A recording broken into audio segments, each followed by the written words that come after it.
Next on Ebert and Roeper. There's something really weird going on. Jennifer Garner in 13 going on 30. I knew how this would be settled in the animal world. Lindsay Lohan stars in Mean Girls, and we have the early review. This is my brother, Walt. And Matt Damon, Ewan McGregor, Keira Knightley, and a wildly original Oscar-nominated film, all in our Thumbs Up video. What are you gonna do? What are you gonna do? What I do best. Anyone who gets in my way, I'm gonna kill him. Denzel Washington and Christopher Walken star in Man on Fire. Plus, ER's Goran Vishnik hits the big screen. And what happens when you combine Kung Fu and Quidditch? I'm Roger Ebert. And I'm Richard Roeper. Our first movie is 13 going on 30. And you know how hip-hop artists are always sampling pop hits from the 80s? It seems now we have movie sampling. The Girl Next Door tried to be an update on Risky Business. And 13 going on 30 is big, with Jennifer Garner in the Tom Hanks role as the sweet but dorky kid who wants to be all grown up right now. I'm 15! Jenna, if you're gonna start lying about your age, I'd go with 27. I don't know what's happening. I don't know what to do. Okay, Jenna, just calm down, okay? We have a meeting in 10 minutes, okay? I'm gonna tell you what to do. Repeat after me. I am Jenna Rank, big-time magazine editor. I am? Like Hanks in Big and Jamie Lee Curtis in Freaky Friday, Jennifer Garner is funny and endearing as Jenna, an adolescent who is literally trapped in an adult's body.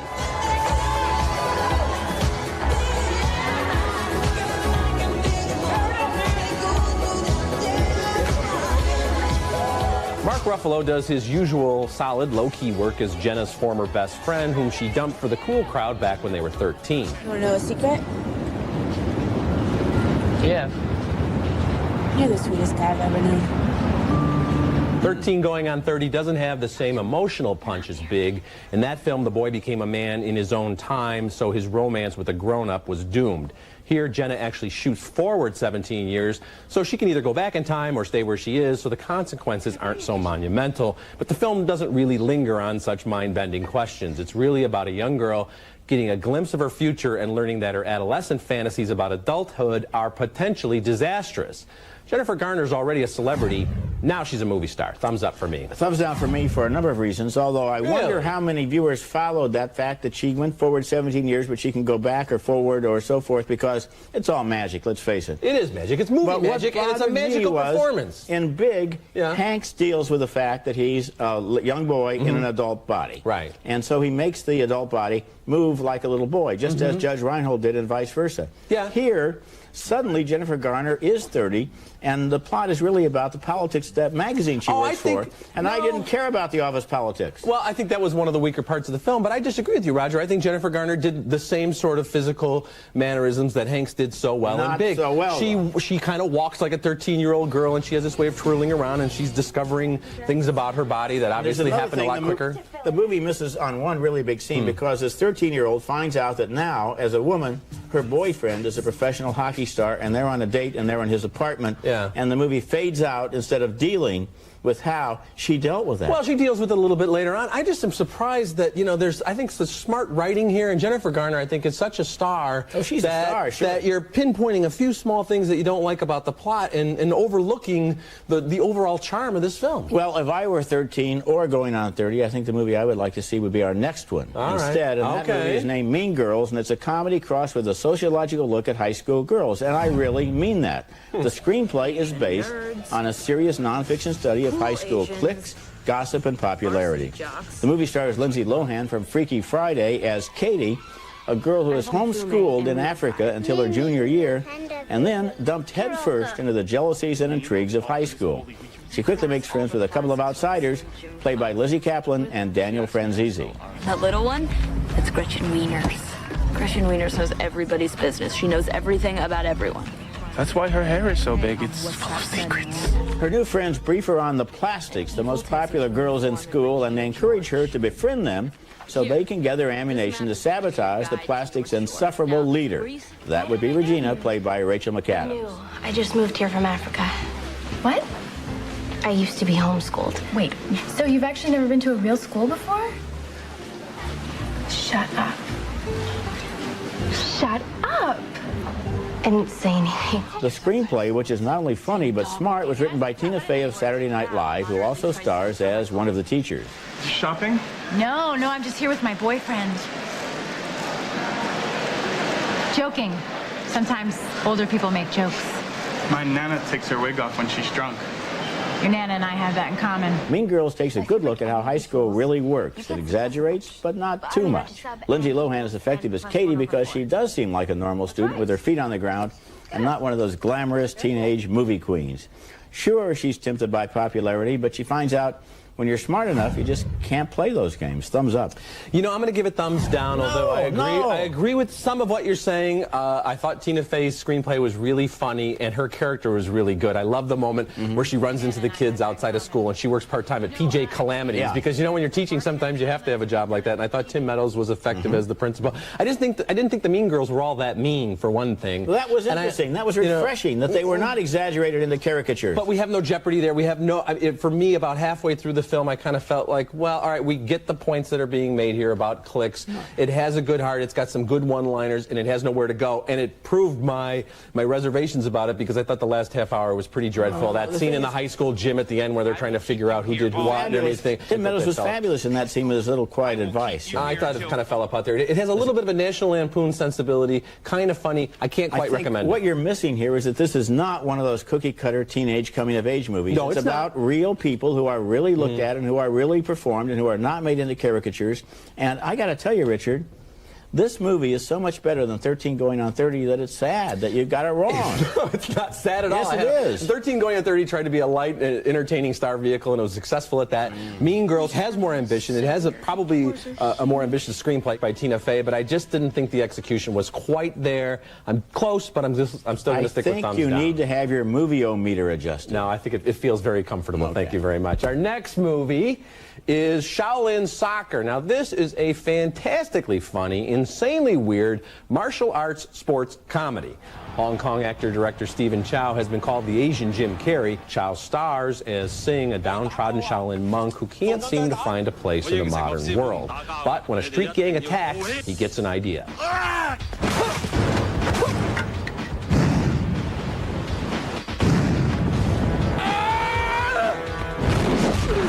A disgraced former champion, once known as the Golden Leg, recruits Singh to captain a soccer team, much to the amusement of the Golden Leg's nemesis, Hung, who seems to be channeling the style of legendary movie producer Robert Evans.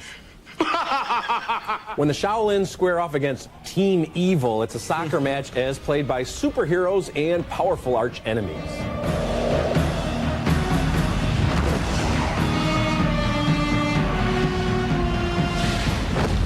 Shaolin Soccer was released in Hong Kong in 2001, and an English dub version played at the Toronto Film Festival a couple of years ago.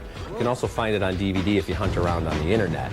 Now Miramax has trimmed it by a half hour, and they've added some new music and some English language signs and graphics, which just makes the movie even more bizarre and maybe even more entertaining than ever. We get villains who are straight out of a Sergio Leone movie, a goalie who dresses like Bruce Lee in Game of Death, and we get lots and lots of supernatural soccer. Thumbs up for me. Thumbs up for me, too, for a goofy movie that's, you know, basically just disposable, but fun while it lasts. And, you know, I'm glad they also added the subtitles again and took away the dubbing, because in a way, this kind of movie needs subtitles. You don't want to hear them talking in that stilted dub speak. But on the other hand, you're right, they have a lot of English on the screen, including the fact that Golden Leg has a giant tattoo on his stomach in English. The Golden Leg. Or they unfurl a note and it's in English, and you think someone would turn to someone and say, oh, I can't read this, maybe you can. You know, I know why this kind of soccer never really caught on, and it's because it would be too fatal. The body count would be too high. At one point, the ball goes so fast, it turns into flame. Another point, it drills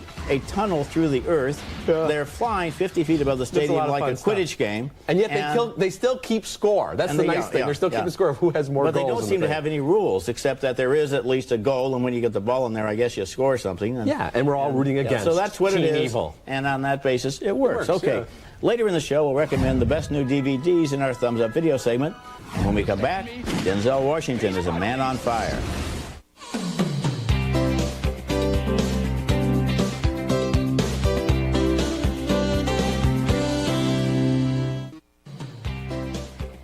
Next week is brought to you by Capital One. What's in your wallet? Next week on Ebert Roeper, Pierce Brosnan and Julianne Moore in Laws of Attraction, and Ben Stiller and Jack Black in Envy. Want to go in with me, 50-50?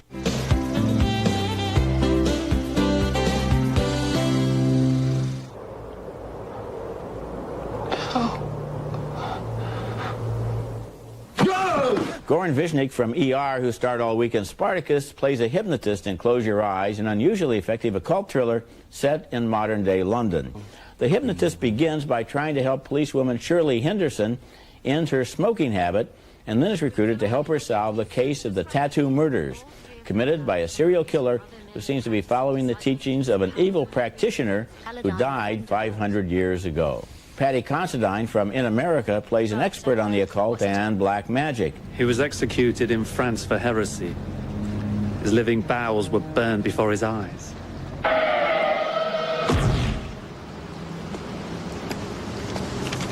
He believed that the human soul was infused in the forepart of the brain behind the eye. Is there a pattern in the murders? Are they connected to churches built by a sinister architect? The trail leads to a strange old lady who seems to know a lot about that ancient black magic practitioner. Do you know of any active followers of his ideas? Half the population of Silicon Valley. I'm sorry? Well, naturally, none of them have ever heard of him, but they're all trying to download their consciousness into computers. Close Your Eyes is the kind of thriller that submerges itself in atmosphere and arcane lore. It's a little like The Exorcist that way. Goran Visnik is effective as the hero, and Shirley Henderson is emerging as one of Britain's best new actresses. She was in Whoever Wants to Kill Himself.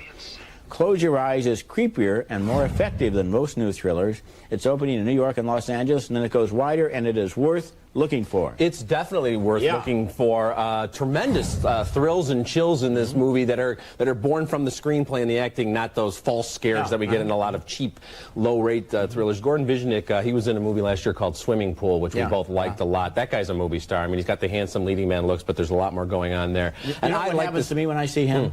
The first impulse is he's too handsome. But he's an actor. He's believable as a father. It's like George Clooney. Despite the fact that they're handsome, they can act, and so in a moment or two, you forget how good they look, and you're just thinking about the character. I really liked him here, and I like the fact that he starts off as this guy who's helping people as a hypnotist quit smoking, but it leads to something so much darker. And you're so right about the London locations, and the last half hour where things really kick into gear. I mean, I didn't see it coming. What is coming, and I think it's effective and it's natural coming out of the screenplay. It's not one of these surprise endings. So this is one of the best thrillers I've seen probably since The Ring. What I don't know is why this movie didn't open wide right at once. I mean, Goran Visnik is a star right now. To open it only in New York and LA indicates they want to see how it's going to go, and I think it's going to go great. And people are always looking for good, scary movies, and this is one of them. Okay, next is Man on Fire. This is a revenge movie with operatic ambition. Now, despite Creasy's best efforts, Peta is kidnapped. After the ransom drop goes wrong, he goes... Creasy's art is dead. He's about to paint his masterpiece. And that, of course, is the peerless Christopher Walken as Creasy's oldest friend. Unapologetic comic book story arc, and the great performances from Denzel Washington, Christopher Walken, and young Dakota Fanning. So, thumbs up. You know, it's close with me, but thumbs down, and I'll tell you why. First of all, it is way too long. And secondly, there comes a point when it goes on to autopilot in terms of following the double reverse kidnap and who did it plot. Right. And you begin to realize that you're looking at a formula, and the moment you know that they're going to have to tick off one character after another on their way to the end, and that is pretty predictable. On the other hand, Christopher Walken, he's got another one of his great speeches. Come on, just that alone should be worth recommending. And Roger, and you've got Mickey and little Dakota Fanning, who's obviously a smart and talented young actress, but she dials it down. Sometimes she's too precocious in some of her parts. So she's real good. And Washington is great. He's as good here as he is in Training Day. He won the Oscar for Training Day. But you see, Training Day was a better picture because it didn't go on autopilot. I think Denzel Washington is terrific, but the character becomes an action mannequin in the last hour of the film. Yeah, but it's done with such bold style. I'm surprised you're not going for this. Coming up next, Greg Kinnear, Keira Knightley, and Jessica Lange in our Thumbs Up video, and the weirdest animated film of the year.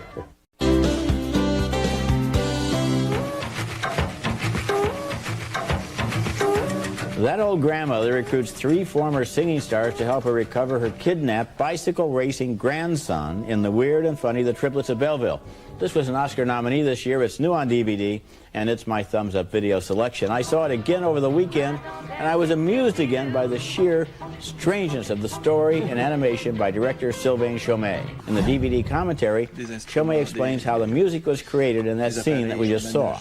And there's a short documentary where the director discusses and demonstrates his animation style. I'll never forget the little grandmother tooting on her whistle as she supervises her grandson's training session.